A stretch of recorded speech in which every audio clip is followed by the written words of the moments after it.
नमस्कार, मैं Narendra Pandey SCG news के साथ। छत्तीसगढ़ की राजनीति में महीनों से लटकी हुई फाइल आखिर खुल ही गई।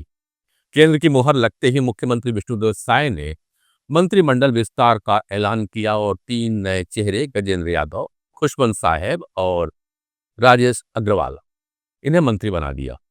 असली वजह यहाँ यह नहीं है कि मंत्री कौन कौन बने। वजह यह है कि किसे दरकिनार किया गया और क्यों किया गया। वैसे भाजपा की राजनीति में यह कोई नया प्रयोग नहीं है। दिल्ली का आशीर्वाद लो, चेहरे का गणित जोड़ो, समाज का संतुलन साधो और फिर कह दो ये जनता का फैसला है। लेकिन जनता को भला कब मंत्रिमंडल चुनने का अधिकार मिला है? या तो नेताओं की वोटियों और केंद्रीय हाईकमान की मंजूरी पे टिका हुआ एक शतरंज है। गजेंद्र यादव ओबीसी की कुंजी कहे या संगठन का वारिस कार्ड, पहली बार विधायक बने। आरएसएस की जड़ों से जुड़े बिसरा राम यादव के पुत्र है। पिता की विरासत और जाति समीकरण ने मिलाकर उन्हें मंत्री तो बना दिया। सवाल यह है, क्या अनुभवहीन गजेंद्र यादव वाकई छत्तीसगढ़ की शिक्षा और विधायी कामकाज जैसे भारी भरकम विभाग संभाल पाएंगे, या फिर यह नियुक्ति महज ओबीसी समाज को रिझाने की चाल है? स्पष्ट है, यह प्रतिनिधित्व का सौदा है, योग्यता की कसौटी तो नहीं लगती। दूसरा नाम गुरु खुशवंत साहेब का है। सतनामी समाज से टिकट मिला, विधायक बने। इन्हें राजनीतिक बचाव के रूप में भी देखा जा सकता है। आरंग के विधायक है वैसे गुरु खुशवंत साहब। इन्हें मंत्रिमंडल में जगह मिली है। कौशल विकास और अनुसूचित जाति विकास विभाग उनके खाते में आया है, क्योंकि सतनामी समाज को साधना जरूरी था ना।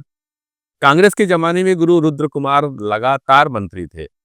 भाजपा सरकार आने के बाद इस समाज का कोई चेहरा कैबिनेट में नहीं था क्या? अगर खुशवंत साहब को जगह नहीं मिलती तो सतनामी समाज में भाजपा के खिलाफ असंतोष की चिंगारी उड़ सकती थी। यानी यह भी नियुक्ति योग्यता से ज्यादा जाति आग बुझाने का दमकल अभियान ही दिखा। राजेश अग्रवाल अंबिकापुर से है, व्यापारी वर्ग का रिप्रेजेंटेटिव है, या टीएस सिंहदेव को हराने का इनाम मिला है इन्हें। राजेश अग्रवाल भी पहली बार ही विधायक बने हैं अंबिकापुर से। पर्यटन और धार्मिक न्यास का विभाग उनके खाते में गया। उनकी सबसे बड़ी उपलब्धि एक ही है, पूर्व डिप्टी सीएम टीएस सिंहदेव को हरा दिया उन्होंने। बस यही एक जीत उन्हें मंत्री बनाने के लिए काफी है क्या? व्यापारी वर्ग को भी भाजपा ने यह कहकर के खुश कर दिया कि देखो तुम्हारा भी रिप्रेजेंटेटिव तो आ ही गया मंत्रिमंडल में। लेकिन सवाल यह है, क्या मंत्री पद का मूल्य केवल 94 वोटों की जीत है, या फिर भाजपा यह संदेश देना चाहती है कि जो कांग्रेस के बड़े बड़े गढ़ गिराएगा पुरस्कार उसे जरूर मिलेगा? इसीलिए शायद कांग्रेस का व्यंग्य भी सामने सोशल मीडिया पे आया कि छन से टूटे कोई सपना। उधर कांग्रेस ने भाजपा को आईना दिखाने में देर भी नहीं की। सोशल मीडिया पे वरिष्ठ भाजपा नेताओं अमर अग्रवाल, धर्मलाल कौशिक और अजय चंद्राकर, राजेश मूणत की तस्वीरें डालकर एक भावनात्मक गाना बजा ही दिया। आपने भी सुना होगा, छन से टूटे कोई सपना। और लिख दिया, प्रदेश भाजपा को मिला नया मार्गदर्शक मंडल, बधाई। यह व्यंग्य नहीं है, यह भाजपा की आंतरिक पीड़ा का खुला ऐलान है। जिन नेताओं ने भाजपा को खड़ा किया वही आज किनारे बैठकर नए चेहरों की ताजपोशी देख रहे हैं। यह युवा प्रयोग है या वरिष्ठों की उपेक्षा? यही सबसे बड़ा सवाल है इस असली खेल का।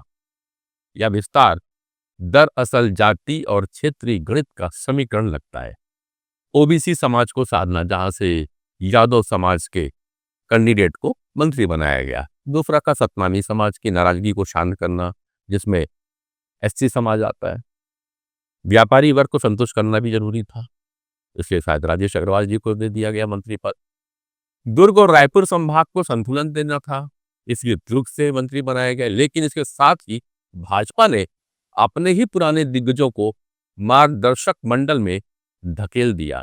यही वह बिंदु है जिस पर कांग्रेस चोट कर रही है और संगठन में असंतोष धीरे धीरे फूट सकता है।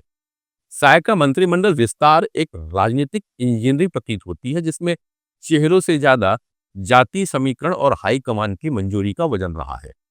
जनता चाहती है काम, लेकिन नेताओं को चाहिए समाज की गोटियां।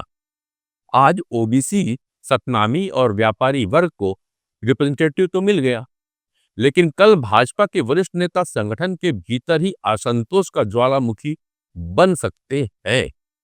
छत्तीसगढ़ की राजनीति में यह मंत्रिमंडल विस्तार संतुलन की मजबूरी और असंतोष की शुरुआत दोनों का दस्तावेज है। आगे क्या होगा? असंतोष फैलेगा या दबा दिया जाएगा, शांत हो जाएगा? इस पे तो नजर रहेगी। आप क्या सोचते हैं इस बारे में?